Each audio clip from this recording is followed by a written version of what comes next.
Gereja Bethel Indonesia Jemaat Kalvari yang terletak di Jalan Yosudarso nomor 44 Cirebon adalah sebuah karya Tuhan melalui hambanya almarhum Pendeta Dr. Setio Daud Theo Mailool PhD. Gereja yang memulai kebaktian perdananya pada 27 Februari 1953 hanya dengan 10 orang jemaat, kini telah berubah menjadi sebuah gereja dengan 1.500 jemaat aktif yang terdiri dari jemaat dewasa, pemuda, remaja, dan anak-anak. Gereja yang dimulai dari sebuah rumah sederhana milik almarhum Yau Kiang So yang terletak di Jalan Pekalipan nomor 69 Cirebon, kini memiliki gedung yang terlihat megah di antara gedung-gedung lain di sekitarnya. Semua ini adalah bukti kasih karunia Tuhan yang nyata bagi gereja ini. Setelah mengembalakan selama kurang lebih 52 tahun, Pendeta SDT Mailool yang juga dikenal dengan panggilan Om Tio dipanggil oleh Tuhan dan tongkat pengembalaan diteruskan oleh istrinya yang tercinta, Pendeta Ana Sumarda Mailool. Dalam menjalankan tugas pengembalaannya, Tante An dibantu oleh 6 orang hamba Tuhan yang melayani sepenuh waktu dan 5 orang tenaga administrasi serta dukungan seluruh jemaat GBI Kalvari dengan tetap berpegang teguh pada moto suaminya, Life Begins at Calvary.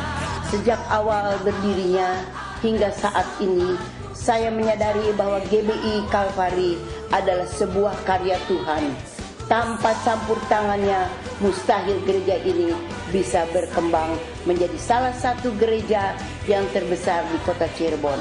Gedung gereja direnovasi dengan tujuan untuk menampung jiwa-jiwa yang telah mengalami pertobatan dan memberikan kenyamanan bagi jemaat dalam beribadah kepada Tuhan.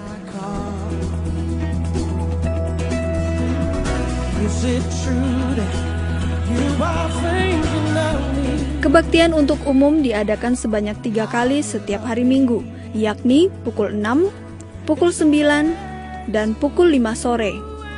Kebaktian khusus untuk anak-anak diadakan setiap hari Minggu pukul 9 sampai pukul 11 siang.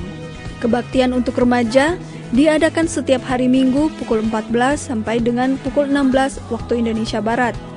Kebaktian khusus bagi kaum muda diadakan setiap hari Sabtu pukul 18.30 sampai pukul 20.30. Kebaktian khusus Manula atau Golden Age diadakan setiap hari Selasa pukul 10 sampai 12 siang. Kebaktian pujian dan penyembahan setiap Kamis pukul 18.30 sampai 20.30. Kebaktian khusus kaum wanita setiap hari Jumat pukul 10 sampai 12 siang. Dan kebaktian khusus kaum pria diadakan 1 bulan sekali setiap Jumat kedua pukul 19 sampai 21.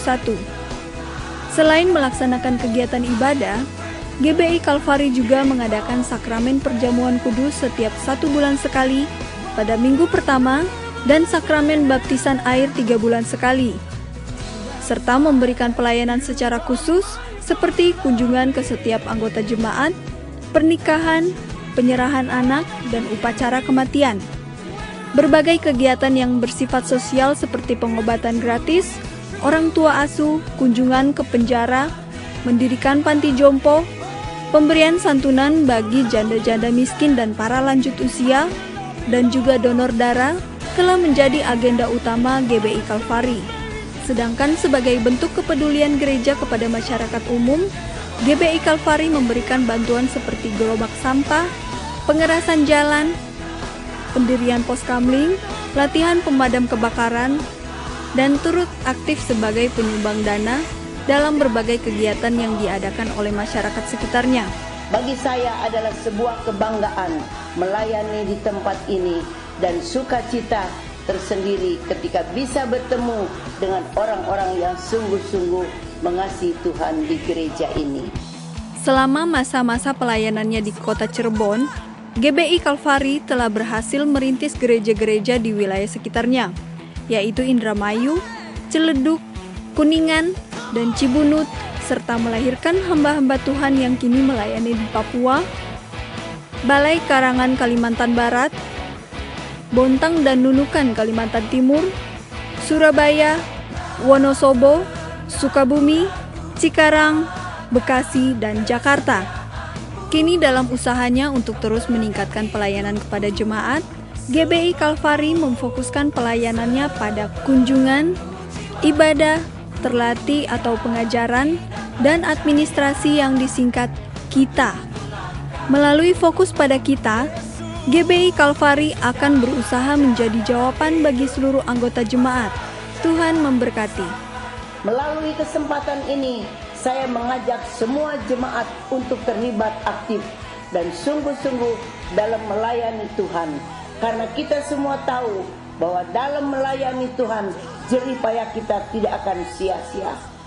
Serta jangan lupa mempersiapkan diri baik-baik untuk menyambut kedatangan Tuhan Yesus yang kedua kalinya. Amin. Berikan sorak-sorai bagi dia. Come on, lebih dahsyat lagi.